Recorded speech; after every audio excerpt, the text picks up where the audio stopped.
All right, grab your highlighters because if you're gearing up for your BALLB International Trade Law exam, this is the definitive deep dive breakdown you need. Today, we are getting into a absolutely monumental piece of jurisprudence, the landmark WTO panel report on Japan's liquor tax law. Specifically, we'll be unpacking documents WT/DS8/R, DS10/R, and DS11/R. In this explainer of the source material, we're going to leave no stone unturned.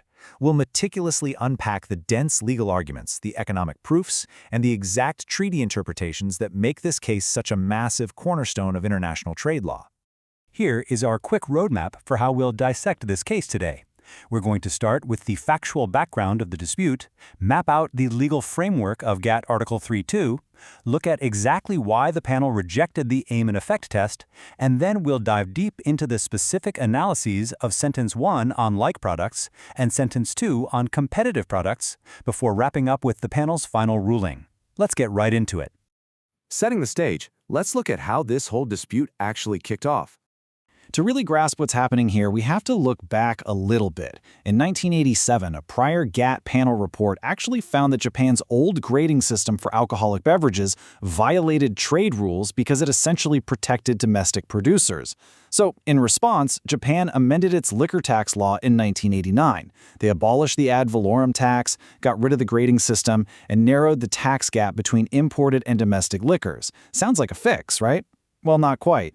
The European communities, Canada, and the United States argued it simply wasn't enough. By the summer of 1995, they requested official consultations, claiming Japan's internal taxes were still heavily rigged in favor of its domestically produced traditional spirit, shochu, at the expense of imported spirits like vodka, whiskey, brandy, and liqueurs. When those consultations inevitably failed, the dispute settlement body stepped in and established a single panel in September 1995 to examine all these complaints together. Now, let's establish the foundational legal framework we'll be using to evaluate those claims. The core of this case revolves around Article 3, which deals with national treatment on internal taxation and regulation. You really need to understand the relationship between the first two paragraphs here. Article 3.1 states a broad principle: internal taxes and regulations shouldn't be applied to imported or domestic products so as to afford protection to domestic production. But Article 3.2 is the operational heart of this specific dispute. It explicitly states that imported products shall not be subject to internal taxes in excess of those applied to like domestic products. The panel made a highly crucial distinction for your exam. Article 3.1 is a general guiding principle, while Article 3.2 dictates hard, legally binding specific obligations. And Article 3.2 actually contains two completely distinct legal obligations depending on exactly how the imported and domestic products relate to each other. The first sentence deals strictly with like products, so think identical or near identical items. Here, the legal rule is absolute. Imported goods literally cannot be taxed in excess of domestic ones. There is zero wiggle room. But the second sentence, when read alongside its interpretive notes, deals with a much broader category: directly competitive or substitutable products. Here, the legal standard fundamentally shifts. It instead asks if the products are not similarly taxed in a way that is applied so as to afford protection to domestic production. So keep that straight. Two sentences, two totally different legal tests. So how did the panel go about interpreting these rules? They strictly adhered to customary international law, specifically relying on Article 31 of the Vienna Convention on the Law of Treaties, or the VCLT. This requires interpreting a treaty in good faith according to the ordinary meaning of its terms, in their context, and in light of the treaty's object and purpose. The panel also looked at past cases, noting a super-specific distinction. While prior officially adopted GATT panel reports constitute subsequent practice and must be taken into account, unadopted reports have absolutely no legal status. Applying this strict textual approach, they concluded that the word shall in Article 3.2 creates concrete binding rules that operate totally separately from the general should principles found in Article 3.1. Before applying those tests, the panel had to address a totally different legal standard that the parties proposed. This is absolutely fascinating. Japan defending its laws, and the U.S., who actually brought the complaint, both remarkably argued for an aim and effect test. They argued that to find a violation of Article 3.2, a panel should have to look at the phrase "so as to afford protection" in Article 3.1 and literally prove that the domestic legislation actually has the aim and the effect of protecting domestic production. Japan naturally used this to say, hey, our tax system just aims for tax equity, not protection, so we're totally innocent. But the panel completely and utterly rejected this approach for the first sentence of Article 3.2. Why did they reject it? Well, this is a massive point for your exam. First off, this test would completely and unfairly shift the burden of proof. The panel pointed out that legislative aims are incredibly messy. They're often hidden, there are usually multiple conflicting aims, or they're just totally indiscernible. How is a complaining country supposed to mathematically prove the invisible intent of a foreign legislature? It's impossible. Furthermore, adopting this test would provide a massive loophole around established WTO exceptions. Article XX contains specific exceptions for things like health and public morals. If a country could just claim under an aim and effect test that its wildly discriminatory tax simply aimed to protect health, it would completely bypass the rigorous legal proofs required by Article XX, making those critical treaty provisions totally redundant. With that test thrown out, let's dive right into the first sentence analysis. Like products. The panel interpreted the term like products incredibly narrowly. They explicitly said that just having common end uses isn't enough. The products must share essentially the exact same physical characteristics. So they put shochu and imported vodka head to head. And guess what? Both are white, clean spirits. Both are manufactured from essentially the exact same raw materials. Both have virtually identical end uses. They're either drunk straight or mixed.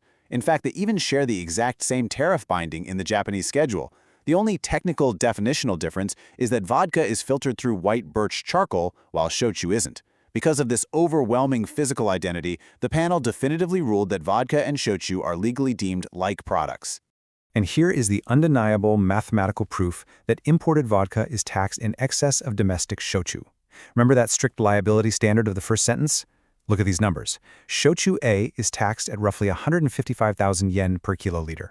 Vodka is taxed at over 377,000 yen. And even when you calculate the tax per degree of alcohol, just to account for the fact that vodka generally has a higher proof, vodka is still heavily penalized. It's taxed at almost 10,000 yen per degree of alcohol compared to shochu's 6,200. So what's the big takeaway here? It's absolute strict liability.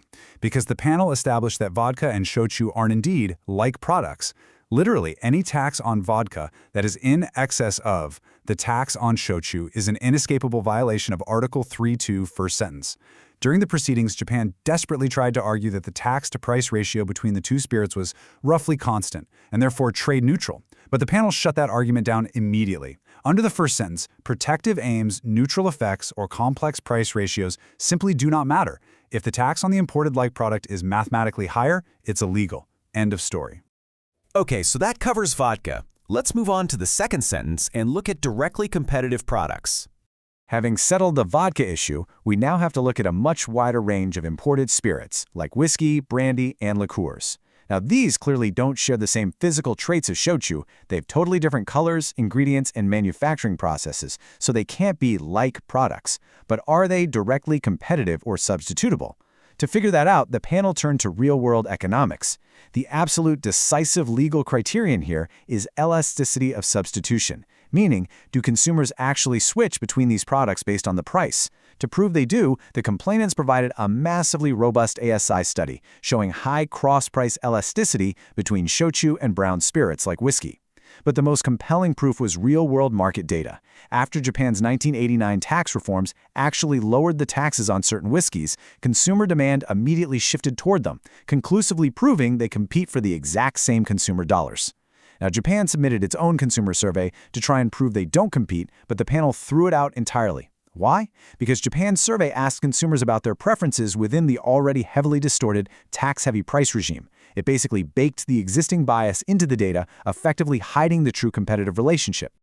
So, having completely established that whiskey, brandy, liqueurs, and shochu are indeed directly competitive and substitutable products in the Japanese marketplace, we have to ask the next pivotal legal question.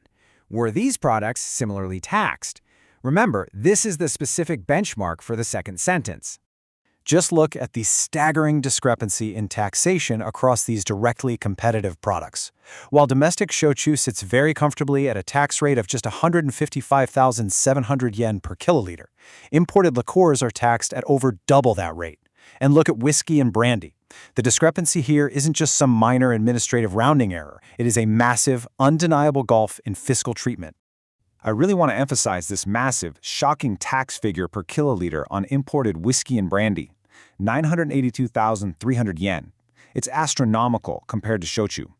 When you calculate it per degree of alcohol, whiskey is taxed at over 24,000 yen per degree, while shochu is barely taxed at 6,200. The panel looked at these numbers and concluded instantly that the amounts of tax are not similar in any way, shape, or form. The differences are absolutely not de minimis. They are highly substantial and structurally embedded into the law. So the crucial point for the second sentence is that this wildly dissimilar taxation inherently applies so as to afford protection to domestic shochu production. Japan, making a last stand, again tried to use its roughly constant tax-to-price ratio defense, claiming the system was actually horizontally equitable across all income brackets. But the panel meticulously tore apart Japan's methodology. They noticed that Japan very conveniently excluded all the cheap, domestically produced spirits from its statistical calculations, which made their data entirely unreliable and basically useless. Ultimately, the panel found that this massive tax dissimilarity, when combined with high import duties on the small amount of foreign shochu that did exist, completely and effectively isolated domestic Japanese shochu from international competition. Therefore, the tax undeniably afforded protection, blatantly violating the second sentence of Article 3.2. Which brings us, finally, to the ultimate conclusion of the case. The panel laid down a definitive, highly specific, two-part ruling. First, shochu and vodka are like products, and taxing vodka in excess is a direct violation of Article 3.2, first sentence. Second, shochu, whiskey, brandy, rum, gin, giniver, and liqueurs are directly competitive or substitutable products, and by fundamentally failing to tax them similarly, Japan affords protection to its domestic production, violating Article 3.2, second sentence.